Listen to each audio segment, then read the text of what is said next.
आखिर क्यों करना पड़ा? आदिवासी एकता परिषद 1992 में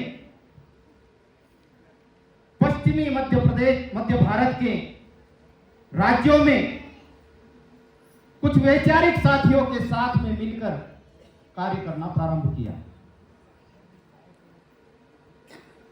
और धीरे धीरे यह 5 से 6 राज्य में आइडियोलॉजिकली विस्तारित हुआ। जब देश के अनेक कोने में हमारे अशोक भाई चौधरी जी और अन्य सीनियर साथी,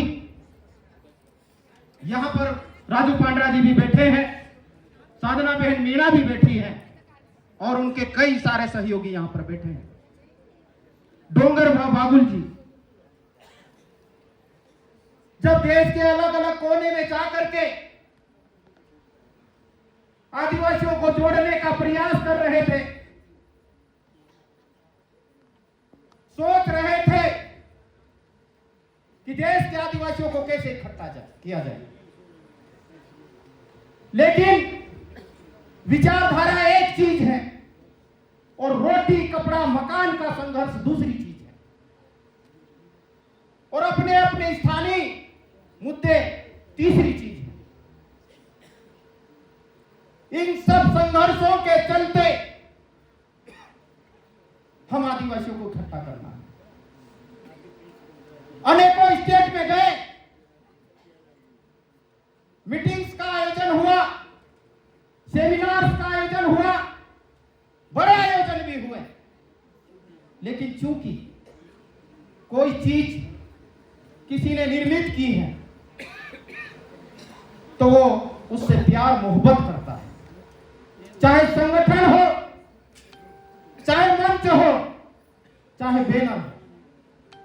तो रिसर्च में यह बात सामने आई कि हम लोग जो साथी जहां पर संघर्ष कर रहा है उसे संघर्ष करने दे और उसके साथ में हम खड़े रहे, अपने क्षेत्रीय मुद्दों को लेकर अपनी लड़ाई को बुलंदी पे ले जाने दे, अपना संगठन झंडा बैनर डंडा अपना रखे, लेकिन उसके बावजूद भी हम लोगों को इकट्ठे होना है। तब जुलाई 2015 में हम लोग इंदौर मध्य प्रदेश में 9 राज्य के कार्यकर्ता इकट्ठे होकर बैठे और 2 दिन के गहन चिंतन मंथन के बाद में इस नतीजे पे पहुंचे कि हमें फिर से नया संगठन खड़ा करने की जरूरत नहीं है, बल्कि जितने अलग अलग झंडे बैनर है, जितने अलग अलग मूवमेंट्स हैं, उनके बीच में समन्वय स्थापित करने का काम करना चाहिए। इसलिए हम लोग आदिवासी समन्वय मंच भारत लेकर आए। तो हम हमारे संघर्षशील साथियों के बीच की कड़ी है और देश के जो मुख्य धारा है, बहुत सारे लोग मुख्य धारा के विषय में बात करते हैं, लेकिन इस देश की मुख्य धारा आदिवासियत है, उसको मानने वाले लोग मिलकर आगे कैसे बढ़ सकते हैं। तो जो अलग अलग इलाके के जो हमारे कार्यकर्ता आए थे, सबने यह तय किया कि रास्ता बहुत लंबा है, मंजिल भी बहुत कठिन है, लेकिन धैर्य के साथ में निरंतर कार्य करना होगा। अलग अलग राज्यों में जाकर के, देश के अलग अलग कोने में जाकर के हम लोगों को उनके साथ में मात्र संवाद स्थापित करना, और वही प्रक्रिया आज भी निरंतर जारी है। जब हिमाचल प्रदेश में इस कार्यक्रम के आयोजन को लेकर हम लोग बात कर रहे थे, तो हमारे साथियों चुनौतियां थी, लेकिन जो अच्छी चीज होती है, क्योंकि मिलना हमको प्यार मोहब्बत से, जैसे अशोक भाई चौधरी ने कहा, जब बातचीत किए तो हम यहाँ पर भी सफल हुए, यहाँ के साथियों के साथ में संवाद करने में और समन्वय स्थापित करने में, और आज ये ऐतिहासिक आयोजन आप लोगों के संपन्न होने जा रहा है। तो जैसे उत्पल भाई ने बताया, मैं रिपीट नहीं करूंगा, कोई भी बड़ी चीज है उसकी शुरुआत ठीक से होना चाहिए। तो पहली बार हम, उससे पहले एक बात और बता दूं कि हम साल भर आयोजन नहीं कर सकते। हम लोग इस देश के सबसे ज्यादा संसाधनों से लैस लोग हैं, लेकिन इस व्यवस्था के मारे हम गरीब हैं। आज की तरह हमारे पास में जल है, जंगल है, जमीन है, खनिज संसाधन है, क्या नहीं है, लेकिन फिर भी हमारे पास में कुछ नहीं बचता है ये व्यवस्था के मारे। तो हम लोग साल भर कार्यक्रमों का आयोजन नहीं कर सकते। तो कोई ऐसा दिन हम सिलेक्ट करें जिसमें कि एक बार हम पूरे देश के आदिवासी लोग मिल सकें। तो 9 अगस्त विश्व आदिवासी दिवस पूरे देश में इसकी प्रसिद्धि हुई है। वो इंडिया गवर्नमेंट माने या ना माने, लेकिन हम आदिवासी इस दिवस को मानते हैं। देश के कोने कोने में, गांव गांव, मोहल्ले मोहल्ले में 9 अगस्त विश्व आदिवासी दिवस का आयोजन आज हो रहा है। एक ऐसा दिवस होना चाहिए जो यूनिवर्सल हो, सभी कंट्रीज में उसकी स्वीकृति हो। तो चूंकि 13 सितंबर 2007 को यूनो ने आदिवासियों के लिए अलग से मानव अधिकारों का घोषणा किया, तो हमने तय किया कि इस दिन हम पूरे देश के आदिवासी इकट्ठे होंगे और इसका प्रचार प्रसार पूरे देश में धीरे धीरे करते चलेंगे। तो दिल्ली में मिले, क्योंकि देश की राजधानी जंतर मंतर पर हमें वहां पर परमिशन नहीं मिली, और वैसे भी परमिशन की जरूरत नहीं।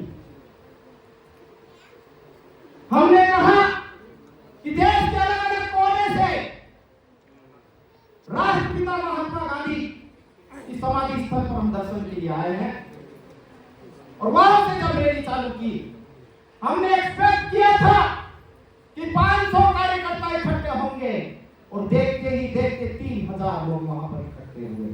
और जब हम रैली लेके निकले तो पुलिस प्रशासन और सारे लोगों की मदद किए और ठीक से उस कार्यक्रम का आयोजन हुआ। दूसरा कार्यक्रम आइडियोलॉजिकली बैन है। हम लोगों ने महाराष्ट्र के नागपुर में आयोजित किया।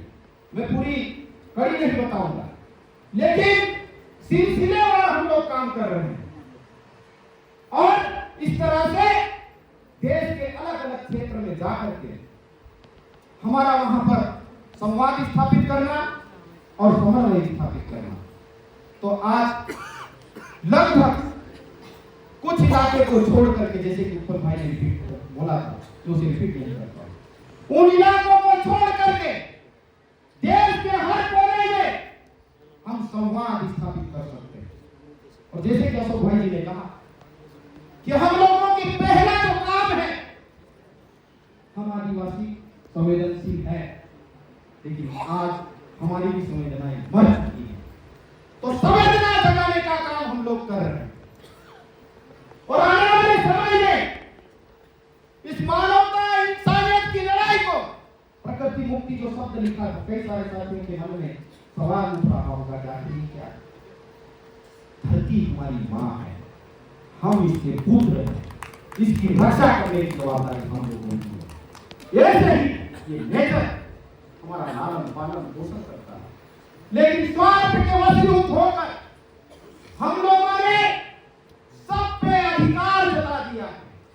जमीन का पट्टा है, पानी का पट्टा है, जंगल का पट्टा है, सब लोग उसके उद्योग धंधे खड़े कर दिए हैं। तो उससे मुक्त होने, उस विचारधारा से मुक्त होने की बात ये पर प्रकृति मुक्ति जो शब्द लिखा है तो बड़ी बात। और दूसरा जो शब्द लिखा है मानव मुक्ति, कई सारे लोग कहते हैं इसका भी क्या नहीं, इंसान इंसान को गुलाम समझ रहा है, जबकि हम सब बराबर, महिला हो पुरुष हो, छोटे हो बड़े हो, गरीब हो अमीर हो, काले हो गोरे हो, हम सब इंसान हैं, कोई किसी का गुलाम नहीं, सबका अपना अपना अस्तित्व है। तो इस स्वतंत्रता को लाने के लिए ये मानव मुक्ति की बात हम लोगों ने की। क्योंकि लड़ाई बड़ी है, सोच भी बड़ी है, इसलिए हम लोगों को धैर्य रखते हुए हमारे युवाओं को भी सब्र के साथ में और होशो हवास के साथ में इस लड़ाई को आगे बढ़ाना पड़ेगा। तो हम लोगों को तैयारी बड़ी करना।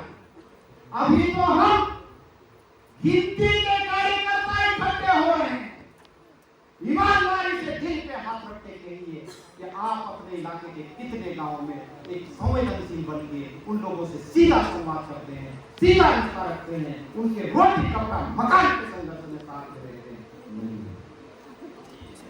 अभी हमको गांव के जो अंतिम पंक्ति में बैठा हुआ हमारा भाई है उससे संबंध स्थापित करना है। तो सारे लोगों को ये एक दिन के लिए हम कार्यक्रम कर सकते हैं, एक दिन के लिए मीटिंग कर सकते हैं, सेमिनार कर सकते हैं, लेकिन हमेशा के लिए ऐसे इकट्ठे नहीं हो सकते। तो सब लोग अपने अपने इलाके में जा करके, जैसे कि अशोक भाई चौधरी जी ने कहा कि ग्राम सभा के गठन का कार्य प्रारंभ कीजिए और वह स्वतंत्र होना चाहिए। मैं भी किसी पॉलिटिकल पार्टी से जुड़ा हूं, लेकिन लोगों के कल्याण के लिए, इस देश की रक्षा करने के लिए, मानव हित के लिए हम क्या कर सकते हैं, क्योंकि व्यवस्था में व्यवस्था का हिस्सा भी हम लोगों को बनना पड़ेगा, इसलिए मैं यहां आया हूं। लेकिन हमको उस ग्राम सभा को किसी भी झंडे बैनर के साथ में नहीं जोड़ना, हमको सिर्फ उस गांव के नाम के साथ में ग्राम सभा का गठन करना और उसमें सबकी सहभागिता हो, बच्चे से लेकर बूढ़े तक, महिला से लेकर पुरुष तक। और आप लोग तो पढ़े लिखे कहते हैं, कवासी लखमा जी जो आपके यहाँ पे पढ़े लिखे नहीं हैं लेकिन पढ़े लिखों से अच्छी बात कर रहे थे, उनको भी साथ में रखने का हम लोग प्रयास करें। तो साथियों, इस प्रक्रिया में अभी और लंबा हमको सफर तय करना है, इसलिए जोश में नहीं आना है और होश नहीं खोना है और हिंसा का मार्ग कभी भी अख्तियार नहीं करना है। कलम और किताब की लड़ाई हम लोगों को लड़ना है और संविधान के सहारे लड़ाई लड़ना है। जहां कमियां हैं उसको हमको, जैसे कि अशोक भाई फिर कहे, मुझे यहां पर भाषण देने की भी जरूरत नहीं थी, राइट। हम लोगों को बड़ा दिल रख करके अध्ययन करना है। मैं अपनी बात को समराइज कर रहा हूं और अपने अनुभव, अपनी बुद्धि के सहारे अलग अलग इश्यू पर रिसर्च होना चाहिए, क्योंकि आपकी बात को कोई चिल्लाने से, कोई सर पीटने से, रोड पे मर जाने से कोई मानने वाला नहीं। आपको डाटा के साथ में, तथ्य के साथ में, तर्क के साथ में हमारी बात को उनको मनवाना पड़ेगा। तो उसके लिए आदिवासी समन्वय मंच भारत आप सबको अवसर देता है। आप ये कतई मत सोचिए कि मंच पे जाकर मैं भाषण नहीं दे पाया। इतनी सारी अपॉर्चुनिटीज है, इतने सारे काम है, आप अपने अपने काम में जुट जाइए। हमारा इतिहास खोजिए, हमारी भाषा के ऊपर रिसर्च कीजिए, हमारी बोलियों के ऊपर रिसर्च कीजिए, हमारे गीतों के ऊपर रिसर्च कीजिए, हमारी परंपराओं के ऊपर रिसर्च कीजिए। इतने सारे क्षेत्र हैं और अपने अपने क्षेत्र में एक्सपर्टाइजेशन हासिल कीजिए। दुनिया की कोई भी ताकत आपको कहीं पे भी जाने से रोक नहीं पाएगी। तो ये बड़ा आंदोलन हम लोगों को इस देश में खड़ा करना है और जब आंदोलन खड़ा हो तब सामने से कोई भी आए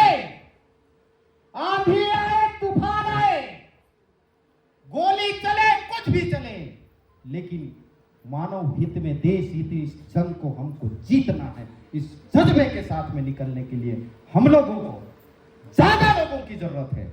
जैसे कि आपको